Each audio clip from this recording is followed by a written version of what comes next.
gente, bem-vinda a mais um Improvista. Hoje com o Edson Davi, tudo bom? Tudo bom, Muito Ju? Obrigada. Obrigado você pelo convite. E o pessoal também que acompanha o canal aí, para poder conversar um pouco mais sobre essa arte que a gente ama, né? Que é improviso. Então, eu queria começar com você contando um pouco como foi que você descobriu o improviso e... Tá, 5 horas de vídeo, beleza. E como você veio para São Paulo. Tá. Bom, como é que eu descobri o improviso?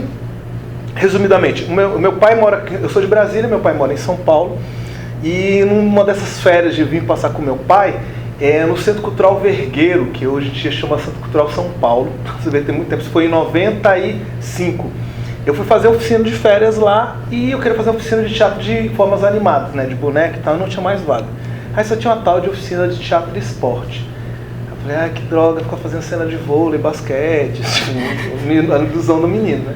E entrei nessa oficina com a Vera Chatkins e era de improviso. Na verdade, teatro de esporte era um dos primeiros formatos criados pelo Keith Johnston, que ele mistura as regras de um esporte nacional com jogos de improviso. Então, competição entre improvisadores para saber qual é o melhor de improviso.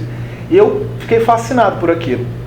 Eu voltei para Brasília e na época eu tinha 18 anos de idade, mais ou menos, 17, 18 anos de idade, eu me achava muito novo para poder estar puxando um movimento de improviso, mas a Vera na época, não, você tem que puxar e tal.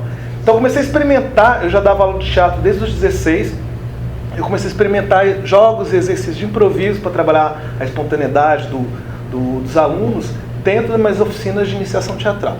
Aí, quando eu comecei a criar coragem, eu fiz a minha primeira oficina de improviso e dela surgiu o elenco do primeiro espetáculo que eu dirigi, que foi em 2001, que chamava Qual o Seu Pedido? E primeiro a gente começou em bar, era eu e outro improvisador chamado Fernando Buiú, e a gente era para fazer meia hora de show num bar. Então, por que o nome era Qual o Seu Pedido? Nós entrávamos com a mesma roupa dos garçons do bar e a gente fazia a disputa entre os garçons para ver qual garçom realizava melhor o pedido do público e a gente disputava pelos 10%. Então, depois no final o público votava qual era o melhor garçom e a gente ganhava. Então, uma coisa que era para ser meia hora, de repente começou a crescer, a gente chegou a fazer 2 horas de shows. E a galera empolgadaça, depois chamaram a gente para fazer no teatro. Quando fazendo teatro, eu falei, cara, eu queria fazer com um elenco maior. Tinha algumas estruturas que eu achava que era melhor com mais gente. Aí foi quando o elenco virou o Qual o Seu Pedido. Depois a gente continuou durante um bom tempo, fiz vários espetáculos. Aí, pulando para São Paulo, como é que eu vim para São Paulo? Eu vim de ônibus, Buzzer patrocina a gente. Eu tô brincando, né? Na verdade, eu sempre namorei muito São Paulo. Já vim várias vezes para cá, trabalho. Também sou comediante, sou ator, então já vim várias vezes para fazer outros tipos de trabalho. Mas relacionado a improviso era engraçado, porque entre 95 até mais ou menos 2010, a gente vivia meio ilhado lá em Brasília. Então, muitas das coisas que eu fazia, eu conversava com alguém por e-mail, a pessoa, não pode fazer isso aí porque isso não é improviso. Eu misturava as coisas. Eu achava que ia dar certo, muitas vezes deu certo, outras vezes não. Então, 2010 foi a minha primeira vinda pra TV, acho que foi pro É Tudo Improviso. Os meninos, né, o pessoal do Improvável fazia o programa, saíram do programa e nisso começaram a ver vários improvisadores pelo Brasil para poder participar do programa. Eu participei de 2 programas lá do É Tudo Improviso, acho que foi a 3ª temporada ou a 2ª, sei lá, alguma coisa assim, porque eles fizeram 4 temporadas, a última só saindo agora, depois de, quase 7 anos depois. E foi quando eu vim a primeira vez. Então eu já tinha visto isso, já participei do programa da Ana Hickman, eu fiquei 1 ano e meio vindo de 15 dias para cá. E sempre falava pra mim, Edinho, você tem que morar em São Paulo, você tem que morar em São Paulo, os improvisadores amigos. E em 2017, 18 foi quando eu vim pra cá. 2017, eu era professor na escola e eu consegui ser demitido na escola. Yes! Ganhando meus direitos, yes! Ganhando tudo que era meu direito. E eu falei, bom, então agora eu tenho uma grana para poder ir um pouco mais tranquilo para São Paulo para começar a investir. Porque eu sabia que minha carreira ia voltar pelo menos uns 15, 20 anos. Aí, foi um pouco mais. Mas aí eu vim. Aí a grana que eu achei que ia durar 1 ano, durou 6 meses. São Paulo. Valeu, obrigado, Selva de Pedra. E foi isso, eu vim para São Paulo, então foi interessante ter reencontro com alguns amigos que eu tinha muito tempo que eu não via, que não trabalhava, e algumas parcerias começaram a se estabelecer mais forte. Então, nisso o Fábio Lins me chamou para fazer parte do Impromine, de onde tem o Alan Benatti, também já conheço há muitos anos. Claro, tem a Camila, tem a Chechel, tem o Douglas, tem o Vagnão, que eu conheci depois. Alguns deles conheci até porque eu comecei a trabalhar com mímica, eu já trabalhava muito tempo atrás do Luiz Lois.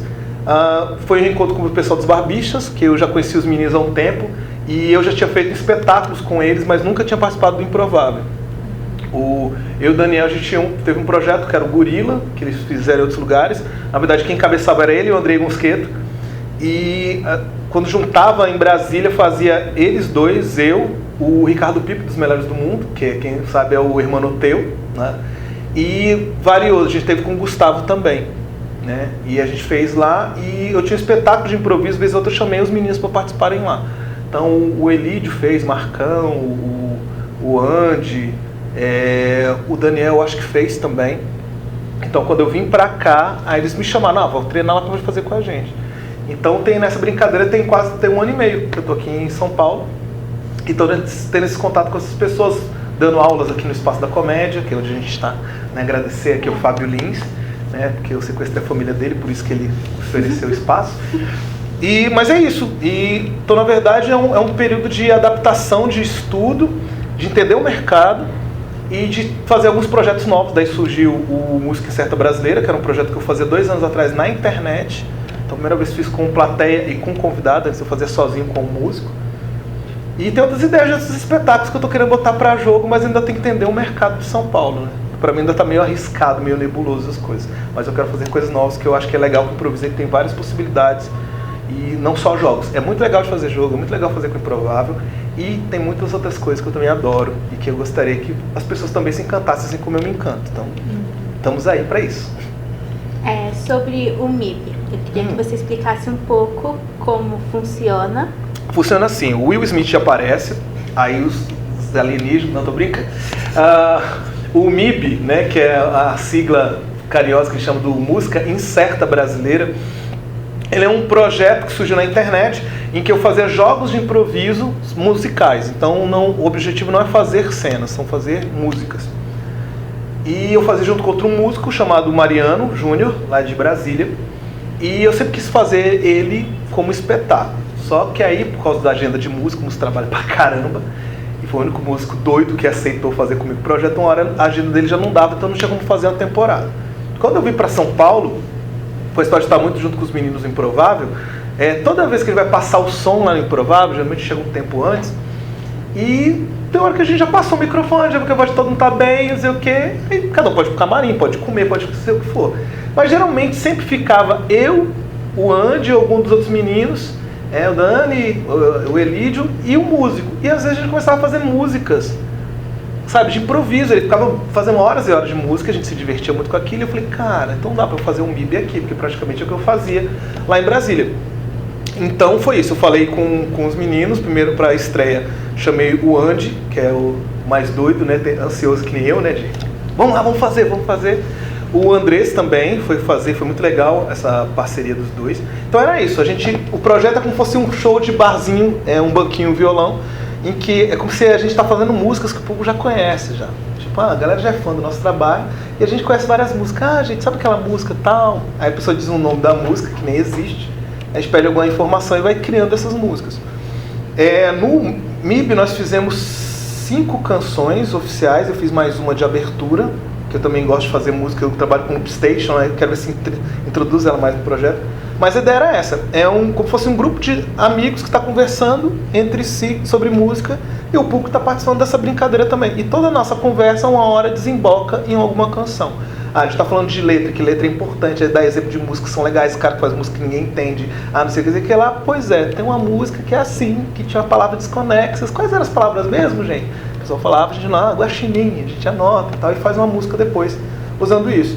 Então, no primeiro momento nós fizemos jogos, só que a gente disfarçou, não tinha um momento, gente, próximo jogo, é o jogo incluindo palavras. Não, a gente simplesmente levava, conduzia para isso. Mas uma coisa que eu quero fazer numa próxima, eu quero fazer com músicas mais livres, assim, sem ser com jogos marcadinhos, assim. Incluindo palavras, fazendo um jingle, seguindo a ordem do alfabeto, fazendo uma música só por perguntas. Não, eu quero fazer coisas mais livres que a gente faz muito lá no Improvável. Eu lembro que a gente estava para Salvador e estava eu, a Bela, o pessoal passando som, aí de repente um rapaz da equipe do teatro estava no meio da plateia e ele foi e espirrou. Aí ele espirrou, aí a Bela falou assim, saúde. Aí eu falei, Deus te crie.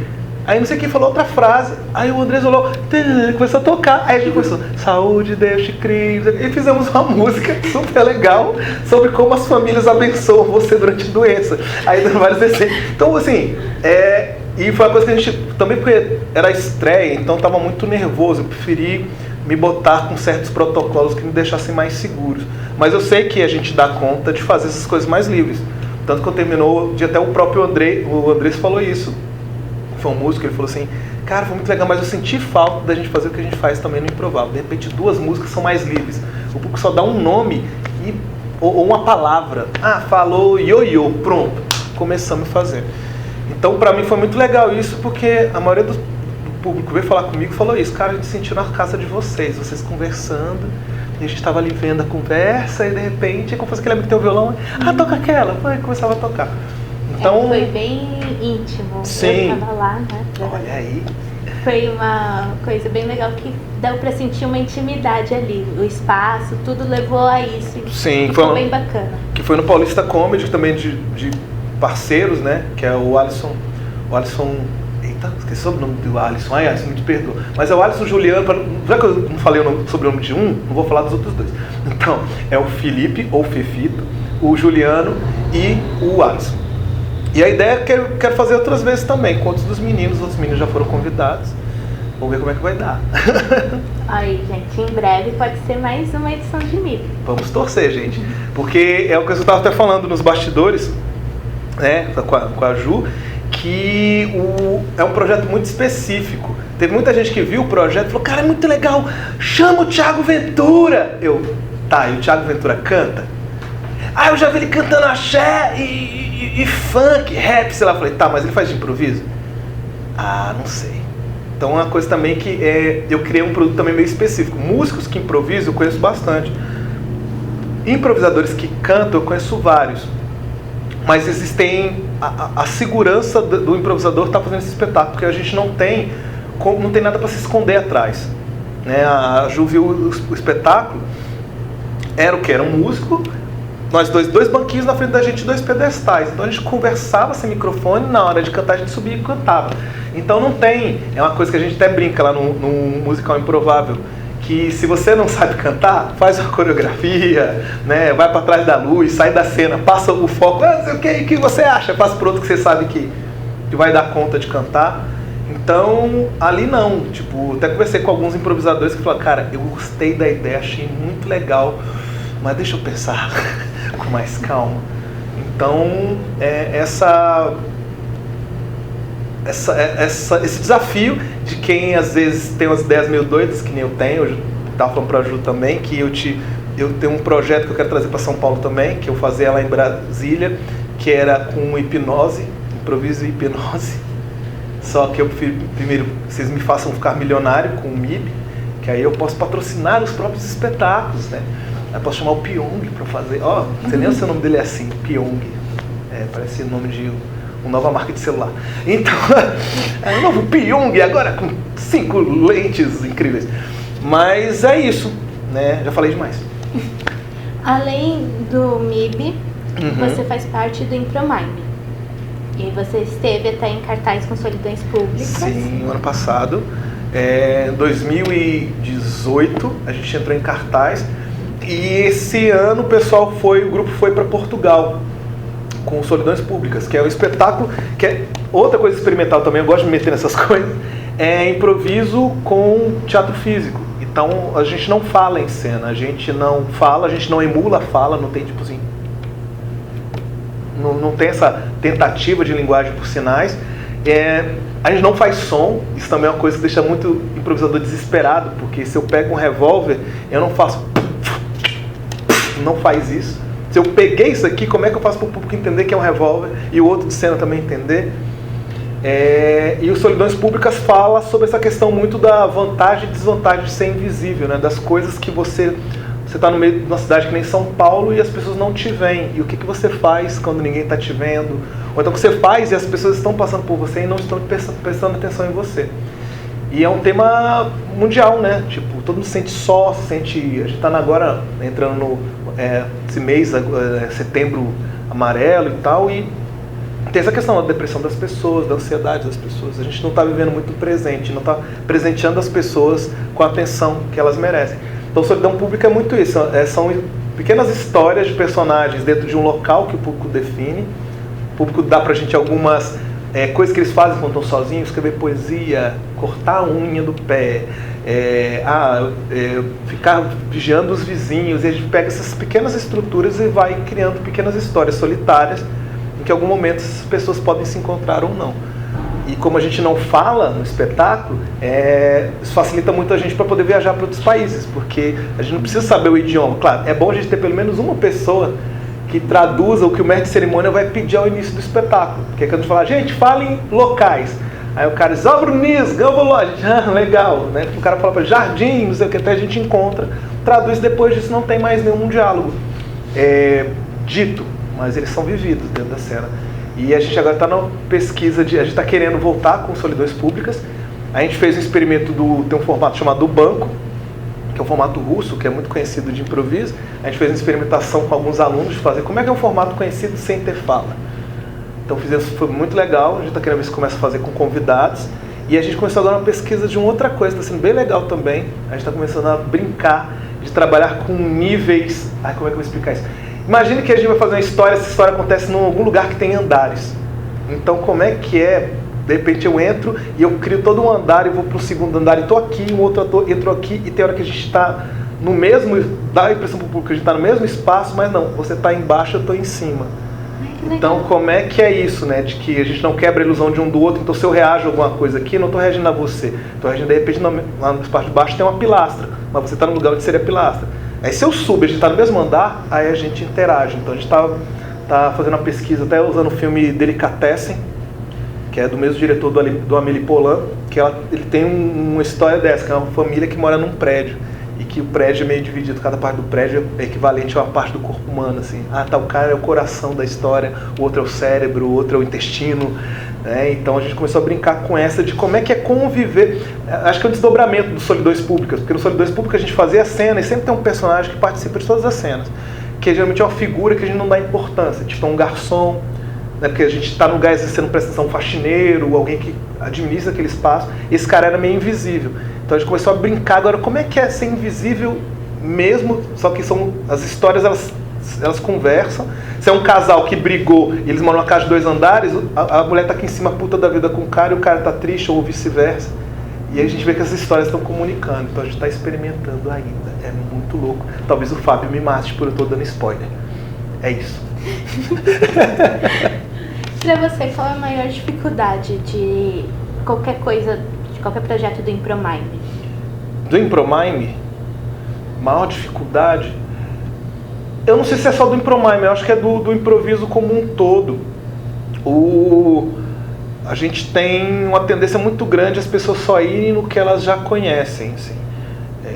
Não é nem cuspindo em cima do prato que eu comi, assim, né? Tipo, o pessoal vai muito no improvável, vai muito no Noite de Improviso, porque tem figuras que já são icônicas dentro do improviso e que, às vezes, o público conhece o meu trabalho por causa dessas figuras icônicas. Porque o Edinho trabalha com os meninos do Improvável também.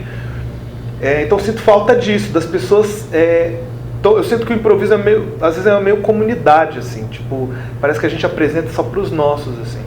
Então eu tô querendo procurar esse lugar porque, por exemplo, eu sou de Brasília, lá em Brasília só eu trabalhava com improviso. Então eu tinha que trabalhar com um público que não era... Eu fui construir esse público do improviso, como provavelmente o Jogando no Quintal fez há vários anos atrás. Então aqui eu sinto que ainda tem um impasse, assim, né? A gente tem vários eventos que tem olhares do improviso bem interessantes, o próprio Improfesta, tem a Michele Galindo com o Coronel Mostarda, os projetos Jogando no Quintal, experimentações do próprio Barbixas, de um montão de gente que eu acho que as pessoas não estão chegando ainda a esse lugar.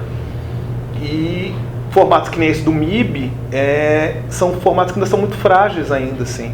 E a gente precisa de um público para poder ver se esse caminho que a gente está escolhendo, não que é certo, mas se ele é potencialmente criativo, assim. Porque às vezes ele pode estar totalmente errado como improviso. Alguém fala assim, mas não é improviso.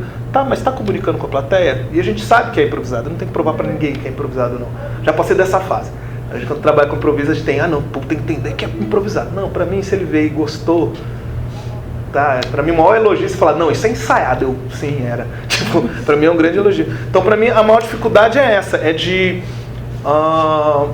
no Brasil, a gente tem uma dificuldade muito grande de algumas artes são colocadas dentro de uma caixinha, tipo, isso aqui é só para criança, isso aqui é só comédia. E o improviso muitas vezes tem isso. Para o público que já acompanha, já entende que tem outras possibilidades. Agora, o grande público em si, às vezes, fica meio sem entender. Então, acho que é como chegar nesses outros públicos. Eu confesso que eu adoro apresentar para casa que não tem ninguém que eu conheça. Adoro. Casa lotada, tem gente que eu nunca vi na vida, para mim é melhor. Sabe? Nada contra vocês que vão e que gostam do Barbixas e vão ver um espetáculo. Mas é porque é diferente, sabe? Porque eu começo a ver a coisa mais real. Porque às vezes a gente apresentar para uma plateia que a gente já conhece é meio jogo ganho. É legal, mas eu acho que começa a me dar uma falsa sensação de que o trabalho está indo bem. Porque você só começa a receber elogio e não tem crítica. Eu acho que para mim sempre tem alguma coisa errada. Não que eu sou masoquista, quero ser criticado o tempo inteiro, mas eu sinto que tem que ter um diálogo, e senão eu acho que o improviso não evolui. Se a gente só ficar fazendo as coisas que a gente já conhece, e tem um pouco isso no mercado, mundialmente falando, tá? As pessoas começam a trazer uma coisa nova, mas isso não é improviso. Caguei, sabe? Eu acho que a gente tem que se arriscar mais. E vejo que tem muita gente se arriscando, né? Agora eu não sei o quanto que isso está chegando no público, e São Paulo é muito grande, então a gente tem público para isso. Agora como é que faz para isso chegar lá? Não sei. Não sei ainda as respostas, mas para mim a maior dificuldade é essa, como chegar num público que não seja o nosso público já.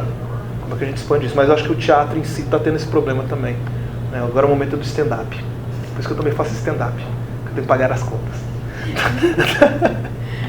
Você também dá aula. E como é que é ser professor de impro? Como é que é lidar com pessoas que nem a gente viu hoje, achando que criatividade é um dom e não algo que se é treinado? Quais são as maiores dificuldades? Tá. Primeira maior dificuldade, eu acho que é uma coisa da... É louco isso. É uma desvalorização do improviso como arte, assim. Eu acho que o improviso, ele funciona muito bem para essas habilidades que as pessoas querem desenvolver, do funcionário do futuro, a criatividade, a comunicação e tal. Só que eu vejo que às vezes vão botando o improviso no lugar de ou é para ser engraçado ou é para ser terapêutico. E eu sinto falta às vezes da gente conseguir, a culpa às vezes até da gente mesmo. Mas pensando na parte educacional, eu acho que uma dificuldade é porque nós não somos estimulados. A gente é muito estimulado, entre aspas, intelectualmente, né, de decorar as coisas. Fisicamente, a educação física, e agora tem a cultura ao corpo, então você tem isso. Agora a parte que hoje em dia é mais exigida, que é a criatividade, a gente quase não é estimulado. Então a gente tem um montão de pessoas que falam, eu não sou criativo. E essa frase é extremamente mentirosa. Mas que dentro da realidade daquela pessoa, se ela fala isso, ela tem uma crença tão forte e limitadora que eu não tenho o que fazer no primeiro momento. Eu como professor, vou ter que estar no primeiro momento destravando ele, mostrando ele de uma maneira meio indireta que ele consegue ser criativo. Às vezes a gente leva para um caminho que é quase, entre aspas, meio animação, meio colônia de férias, se for pensar assim, que estou sendo meio preconceituoso, de fazer algo que seja divertido, e nisso ele vai percebendo que ele... Aí você bota uma lupa vez ou outra, você viu que você foi criativo? Ele, eita mesmo, eu fui. Claro que aí você tem que começar a destravar, porque ele começa, beleza, eu fui criativo, mas porque tinha um montão de gente junto, sozinho eu não consigo. Então tem esse processo. Eu acho que isso, a gente tem um grande... são anos e anos de sedimentado uma imagem de que as pessoas não são criativas, para você tirar isso. E também o pouco tempo para fazer isso. Porque também nós somos muito imediatistas. E as pessoas, por exemplo, quando me chamam para fazer um curso numa empresa, eu faço muito para Caixa Econômica, fiz agora recentemente para o Superior Tribunal Eleitoral. O pessoal acha que em 2 horas você vai sair de lá a mais criativa do mundo. E eu acho que para começar até o mínimo de resultado, você tem que ter pelo menos 16 a 20 horas de trabalho com aquelas pessoas. E de preferência que fosse uma vez por semana, porque a pessoa tem uma semana para absorver aquilo, maturar a ideia, digerir e falar, eureka, era isso que ele queria falar, caramba. E às vezes a gente não tem esse tempo. As pessoas querem tutoriais do YouTube de tudo. pessoa não quer ler manual, a pessoa quer que seja tudo fácil. Mas como é que eu faço tipo, eu tô fazendo uma palestra e deu branco, aí eu quero aprender a improvisar. Eu não vou te dar um manual de como se livrar do branco, até meio racista. Como se livrar do branco que você tiver na sua vida, porque eu vou te dar uma cartilha de improviso. Improviso é muito mais do que isso. Então, eu sinto, às vezes, essa dificuldade. Tem empresas que são extremamente abertas, que é muito legal para esse trabalho, mas, às vezes, ela quer que eu faça um milagre em 2 horas. Em 2 horas, eu vou conseguir dar um trailer, assim, a pessoa despertar. Agora, se ela não correr atrás, essa chama pode apagar com muita facilidade e ela voltar para o mesmo estado que ela achava que ela não era criativa de novo. Então, geralmente, eu recomendo para as pessoas, eu falo assim, cara, desde ideias de jogos, de tabuleiro, jogos de aplicativo, mudança na estrutura da vida delas. Assim, cara, se você faz isso, se você fizer isso de maneira diferente, se botar para solucionar um problema na sua cabeça, você vai estar estimulando esse tipo de raciocínio. Ou então fala assim, cara, você mora aqui, tem curso com fulano comigo, com não sei quem, não sei o que lá, faça um curso. Se você não quer fazer teatro, faz alguma outra coisa que estimule você a solucionar problemas. Assim. E é isso, acho que a gente está muito... Então, para mim, o primeiro momento é esse imediatismo. Segundo momento, que o primeiro momento que eu tinha falado era essa... Mudar o pensamento restritivo que todos nós temos relacionado a como nós somos criativos ou não. E todos nós já fomos criativos, nós já fomos crianças. A gente pode ter sido podado pela sociedade, pela religião, por trabalho, por família, um montão de coisas. Não dizendo que família, religião e trabalho são ruins, mas a gente sabe que existem comportamentos castradores nesse tipo de lugar, que está formando a gente. Então, para mim, seria esses 2 no primeiro momento. Talvez eu lembre de outros depois e fale, tem que fazer uma próxima entrevista. Provavelmente. Né? Que o cara fala demais. Voltando um pouco para sua época em Brasília, você tinha um grupo chamado E Agora? Sim. Eu queria que você contasse um pouco como é que eram os espetáculos que vocês fizeram. Tá. O E Agora, ele surgiu da ideia de... Eu já tinha feito um primeiro grupo que surgiu um espetáculo chamado Qual o Seu Pedido, que eu falei que vieram de pessoas que não eram atores, que fizeram um curso de improviso e depois foram pro palco. Isso foi muito legal no primeiro momento, mas depois eu percebi que a gente tinha criado fazedores de jogos. Muitas vezes algumas coisas de improvisador não era orgânico ainda no grupo. Tipo de achar que o Moreira achava que improvisar era só para ser comédia. Falou, não, gente, existe não, mas quando é comédia é muito melhor do que isso aí. Então, dentro do processo, eu vi que a minha incapacidade de poder abrir mais o olhar dessas pessoas. Depois eu fiz outro projeto chamado Linha Vermelha, que eu peguei atores profissionais. Eu falei, não, então agora eu vou pegar atores e é só transformar eles em improvisadores, vai dar tudo certo. Eles tiveram problemas, porque eles, como não tinham vivência do improviso, muita vivência, só tiveram para aquele espetáculo, eles ficavam inseguros, às vezes, de entrar em cena. Então, às vezes, estava um lá que estava inseguro, mas entrava e ninguém entrava para ajudar ele. Mas surgiu, a gente fez um long form, fizemos algumas temporadas. Aí, quando foi minha terceira tentativa de criação, eu falei, cara, então eu tenho que pegar pessoas que não sejam atores há muito tempo para não ser viciados em certas coisas, então que tem um pouco de experiência como ator e como improvisador. Então eu lembrei de vários ex-alunos meus e alunos de amigos meus que já tinham sido meus alunos de improviso e fui chamando, eu fui o Nick Fury, né? Eu queria chamar você para como é que é o projeto E Agora? E então nesse grupo a gente fez um grupo que é o E Agora, que é uma palavra que a gente falava muito, né? Tipo, tá fazendo a cena, e agora? E agora, para onde a gente vai? E até engraçado isso, porque eu tive qual o seu pedido e agora, eram 2 perguntas, né? E surgiu esse grupo, eram 7 pessoas, eu, Cíntia Portela, que hoje também mora em São Paulo, Daniel Bregon, que também mora em São Paulo agora, Félix Saab, Tobias, a Karina e o... Gente, esqueci o nome de um dos atores, olha que legal, muito bom, tomara que ele não veja, vamos furar os olhos dele. O Alexandre, Carlos Chames, ufa, beleza. E era esse grupo. E começamos a fazer, então a gente criou primeiro, eu comecei a treinar com um grupo e a gente foi trabalhar em cima de jogos mesmo. E eu falei, a gente vai construir um espetáculo de jogos. Então construiu o primeiro foi E Agora Jogos. Então a gente começou a apresentar para um público. Eu falei, vocês têm que apresentar para o público. Uma amiga minha fazia sarais lá em Brasília, então a gente apresentou em 3 edições, a gente fez meia hora de apresentação de jogos. O pessoal nervoso, mas deu super certo. Aí a gente falou, cara, agora vamos tentar fazer temporada. Então fomos formatando o espetáculo. A diferença do nosso de jogos, qual era a diferença? Tipo, você pegar um improvável, você já sabe, a gente já sabe quem vai jogar e quais são os jogos que vão ser jogados, né? O resto tudo a gente faz improvisado.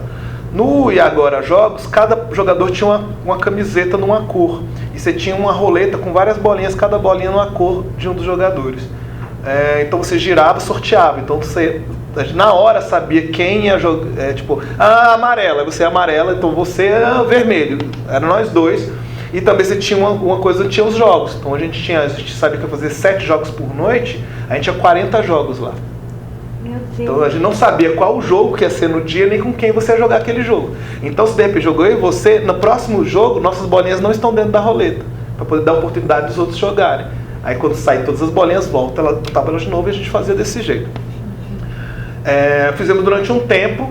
Aí depois eu descobri, nem entraram em contato com a gente, descobri que tinha um grupo um grupo no sul do Brasil que tinha um espetáculo de improviso também chamado E Agora. Eu falei, cara, não quero entrar em briga, os caras nem falaram comigo, mas o nome do grupo deles não é Agora, então o nome do grupo a gente mantém. Agora o espetáculo a gente tem que mudar o nome. Então a gente acabou criando outra versão chamada Super Impro, que aí a gente brincava, a gente começou a ter convidados, então a gente começou a treinar comediantes da cidade, né, de Brasília, para jogar com a gente.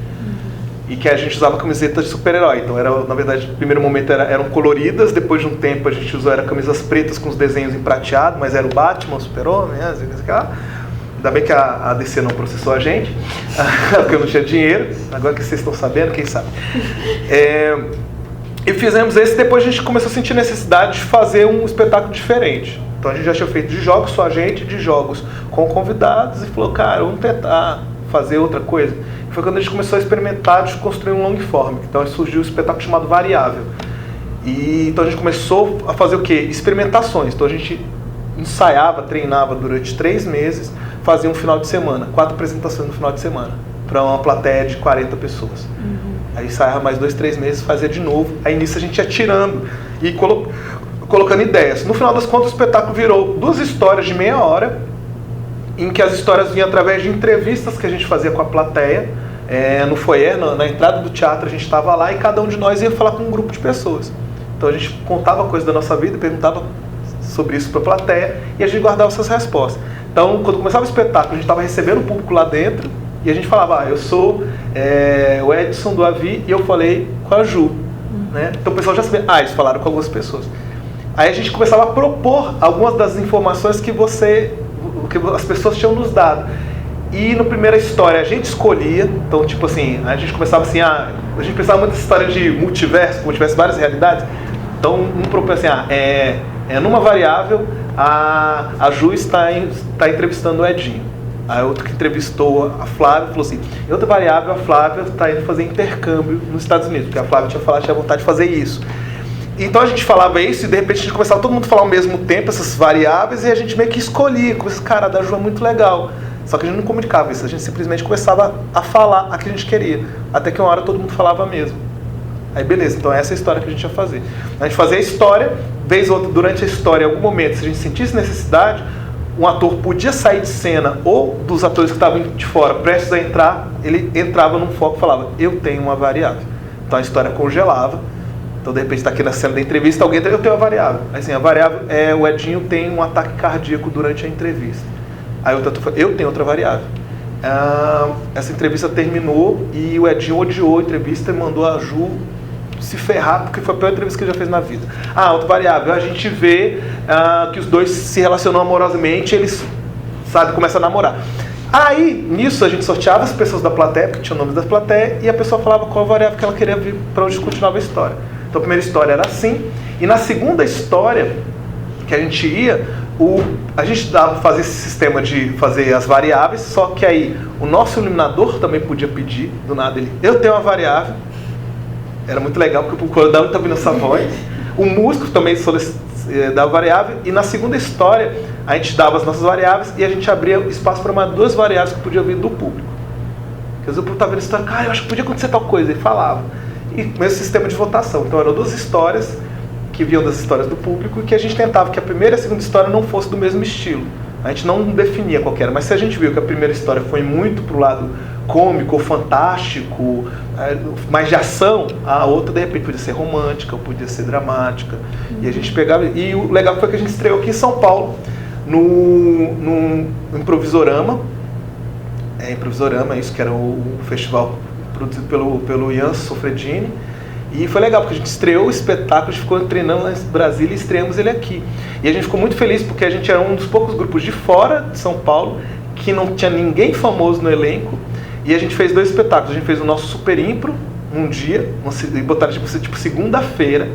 E a gente fez no Teatro Folha, metade da casa, tipo para um grupo que ninguém conhecia. E na terça-feira, casa lotada. E era o outro espetáculo, a gente estreou o espetáculo com a casa lotada. E foi muito bom pra gente isso. Então assim, é um espetáculo que eu quero... A gente estreou aqui e depois fez várias temporadas em Brasília.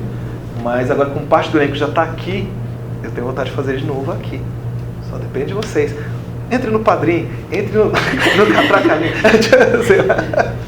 Vou fazer isso, acho que é bom. O Padrim é legal. Olha aí, eu nunca tive padrinho, porque minha mãe era filha única, então não tem nada a ver. Para finalizar, sua agenda agora pro final do ano, como é que tá? O que a gente pode esperar de impro de você? Vamos lá. De improviso, não, vou falar de algumas coisas de stand-up. Tô brincando. Não, mas é porque tem algumas coisas de stand-up já marcadas. De improviso, na verdade estou conversando algumas coisas, eu tô querendo fazer outra apresentação do MIB, né? Acho que mais pra frente, outubro, novembro. Eu não sei nem quando vai passar essa entrevista, né? Vai que passa em novembro, eu tô falando aqui, né? Provavelmente vai ser antes. Burro, né? A ideia é ser antes. É ser antes.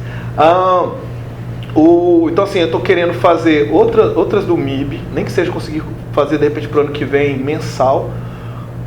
Tô querendo voltar com esse projeto que eu fiz lá em Brasília, que eu tenho vários amigos hipnólogos, tô querendo fazer aqui em São Paulo. Até medo tô falando isso, alguém vai e rouba minha ideia. Vou nem dar muitos detalhes, mas é improviso e hipnose. Estamos vendo de fazer uma nova temporada do Impromime, com solidões públicas e com esses experimentos de espetáculos novos, inclusive a versão do banco. E eu estou sondando outra ideia também, que estou fazendo, não sei se esse ano vai dar, mas já estou fazendo um convite. Eu estou querendo fazer um espetáculo de improviso só com improvisadores negros. Eu acho que tem algumas temáticas, algumas histórias, algumas vivências. Não que você que não é negro não possa estar na plateia, porque a gente se comunica, todo mundo sabe como é difícil ser diferente e tal. Mas eu acho que a gente tem certas histórias e certas vivências, certos significados. A minha cor, eu sei que cenicamente ela tem um significado. Então, e esse universo que pode transitar na cultura do hip hop, sei lá, se vai ter dança, vai ter batalha de rima improvisada, eu estou querendo brincar com isso.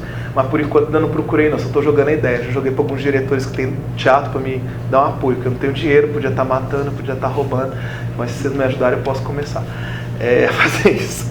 Mas assim, tem essas ideias e tem essas coisas mais certas. A mais certa mesmo é o Impromime com nova temporada, do Solidões Públicas, os nossos experimentos e as possibilidades do MIB para esse ano. O de improviso com hipnose e o Improafro, sei lá qual vai ser o nome, são coisas que eu quero começar a trabalhar esse ano para o ano que vem, tá aí para todo mundo estar participando junto com a gente, improvisando.